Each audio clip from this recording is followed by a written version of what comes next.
Rosehip extract contains polyphenols and anthocyanins, which are believed to ease joint inflammation and prevent joint damage. It's also rich in vitamin C, which has antioxidant properties. Antioxidants are substances that can override harmful molecules which are produced within your cells and which may cause tissue damage or disease. Other studies have found that it can reduce the production of specific enzymes that break down cartilage.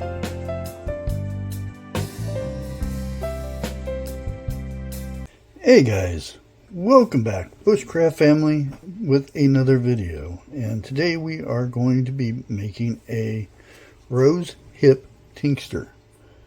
I've seen a lot of places or YouTubers and whatnot making these, and some of them are making them wrong, some of them are making them right. So I thought it'd be a good idea for me to put my 2 cents in.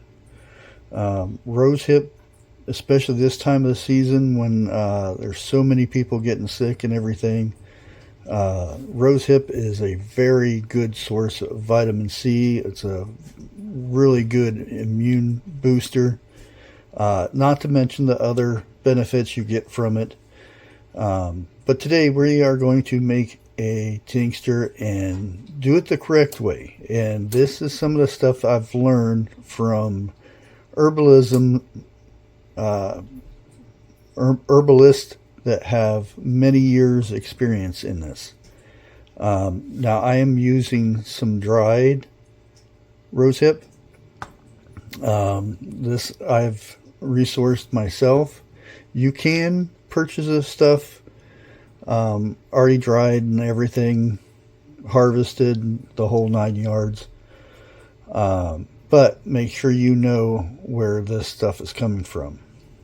That's the only warning I'm going to give you on that. So much better when you go out there and harvest this stuff yourself. Much more rewarding and whatnot. But we're going to start with a cup of dried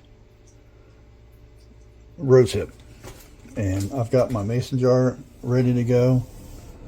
And see if we can get it in there without making a mess. And not too bad. I only had one jumper, so we're good. Now, the ratio that you're supposed to use, I see a lot of things out there where people will fill the jar completely up. That's not correct. The correct ratio is 3-to-1. And if you take classes and stuff, a lot of times you can find online classes that are free. Some of them do charge. Each herb has its own ratio, what you're supposed to make tinctures and teas and different things like that, how you're supposed to steep them and whatnot, like sting and nettle. That stuff takes an extra long time to steep compared to, let's say, lemon balm or something like that. And the ratio is totally different. So you have to make sure that you do your research and get the right ratios, because a lot of times people overfill with alcohol and they're reducing the benefit of the herb. So again, it's a 3-to-1 ratio on the rosehip. Now, I like to use 100 proof rum. I don't use vodka, just a preference. You can see here I'm using up an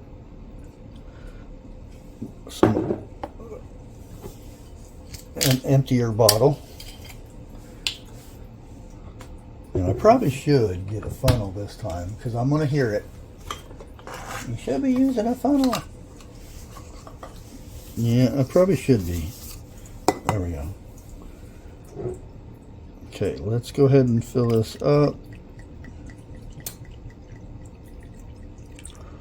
Try not to spill too much.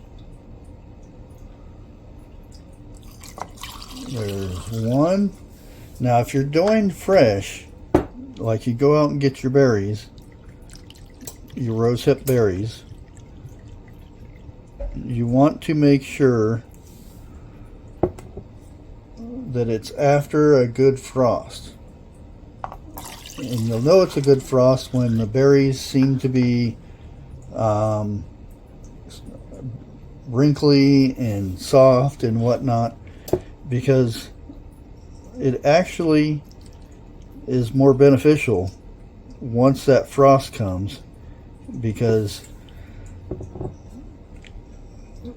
it's almost double the benefits you get from the berry. And there you go. That's the hard part done. Well, actually not really, but the hard part is waiting for it to get done. Now all you're going to do is seal this back up, and I always like to make sure I rinse the lid off really good so there's not going to be any metal that's going to get into this, because metal and alcohol can taint things. So you always want to make sure that's very clean. You're going to set this in a warm, dark area for 6 to 8 weeks. I would suggest more toward the 8 weeks. I usually do 8 to 10. Once that's done, every few days you want to go in there and swish it around and whatnot, and sometimes relieve the pressure. There shouldn't be too much pressure unless you're doing fresh berries, rosehip berries. Once you've done that, in 8 weeks, you get you some cheesecloth and whatnot, and you strain all the dried berries from the alcohol, and then you can put this into little bottles. And again, I'm not a doctor or anything, but it's a good way to boost your immune system, and there's a lot of other benefits and for rosehip. And I try to keep a lot of it on hand because it always comes in handy. You seal that jar up, and these things last for a long time, as long as you keep them out of the sunlight, because sunlight will diminish the benefits from any herb. But like I said, make sure you do a 3-to-1 ratio on the rosehip. Just don't fill it all the way up to the top and be done. I've seen people do a half a jar of dried rosehip and the rest alcohol.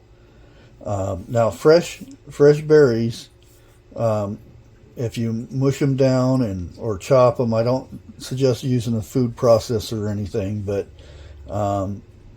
you can fill it up and then fill the rest up with alcohol. It's a lot different from fresh from the dried. But there you have it. This is how you do a rosehip tincture. And again, make sure your alcohol is at least 80 proof. I like to do the 100 proof, because 100 proof is basically 50% water and 50% alcohol, and you get a lot of benefits from the water within the rosehip. Until next time, if you have any questions or anything, please comment below, and we'll catch you on the next one. God bless.